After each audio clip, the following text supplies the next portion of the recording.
I think we're running out of tape, bro, for all these miters. All right, y'all. So look, we're back. So we got our it's a Ladder Creek membrane. Let me tell you this: we love Ladder Creek membrane. I know there's a lot of people out here that are all about the orange Sluter membrane, and nothing to Sluter. I have taken their membrane and tried to rip it with my two hands. Rip their membrane, and I could rip that membrane easily. Take Ladder Creek membrane. Try to tear that with your bare hands. Good luck. Let me know if you can actually tear that. Me and Tom, neither one could.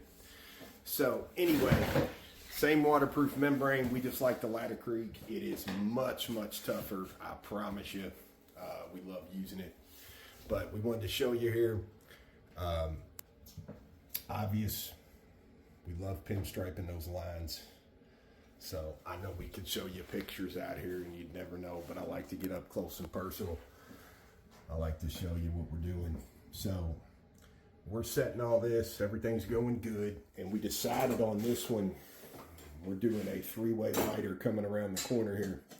So we're mitering all these into each other, going around the corner, and then we thought, what the heck, why not just flop it on around the back wall.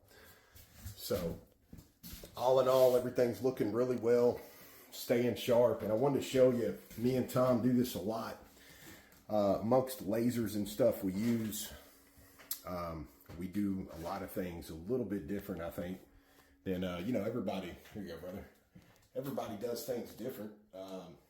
Everybody achieves the same finish, you know, hopefully. But a lot of times you get there, you know, different way, depending on who you're talking to.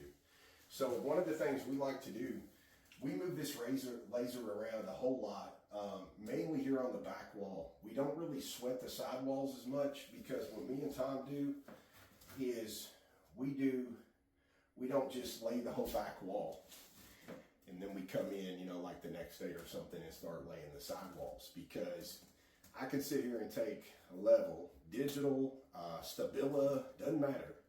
When you're dealing with subway tile and you got 6-inch spans and you're trying to make sure all these are plumb, flat, and straight, a lot of that you can see, a lot of it you can feel, and then usually a laser line will tell you the rest of it.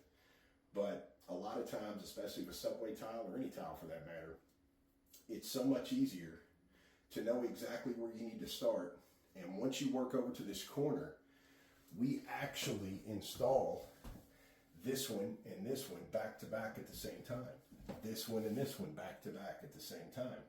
Because at that point, when I put this in and I can feel how flat and even it is to this, and I put this in at the same time, it allows us to draw these, keep straight, and snug those spacers to keep that perfect pinstripe line.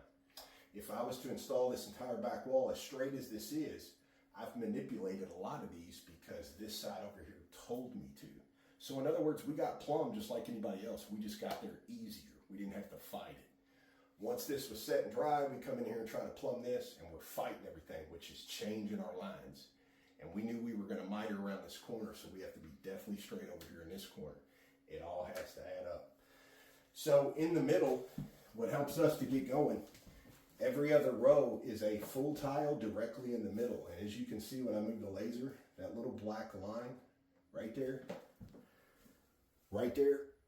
those are our middle lines. I already wiped this one off. So when you pull all these out, you can wipe that away. It'll go right off. That way, instead of just eyeballing or guessing or that looks good, mathematically, we're going to stay to the spec. Every one of these cuts, flop and all, have been identical on both sides of the wall, and you can clearly see that. That's why we take so much time behind the scenes to make sure all this stuff is level, plumb, and everything, because you would not be able to do this straight if everything is lean and twisting. You would start growing or shrinking over here in the corner, and it would start telling on you as you go up 8 feet, no doubt. So that helps us there.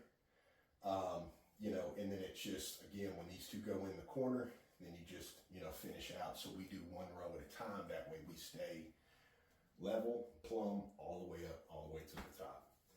So we just wanted to show you where we're at with everything. We'll take that ledger board out later. And in case you didn't know, or you might have thought possibly that we accidentally did, just know Anytime you put a ledger board down with our membrane fabric, any type of screw, none of this is no big deal because we are above our fabric line. We would never set a ledger board that low where we're screwing into that fabric, sealing or not.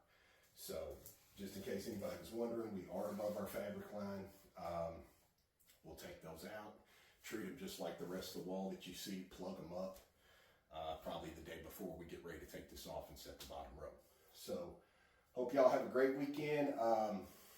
When it comes to that slab, we are waiting on the owner of that slab to tell us which way he wants to go. So as soon as we know, you all will know. We gave him a couple of choices and we'll be getting right back on that slab. Till the next one, we'll see y'all back real soon.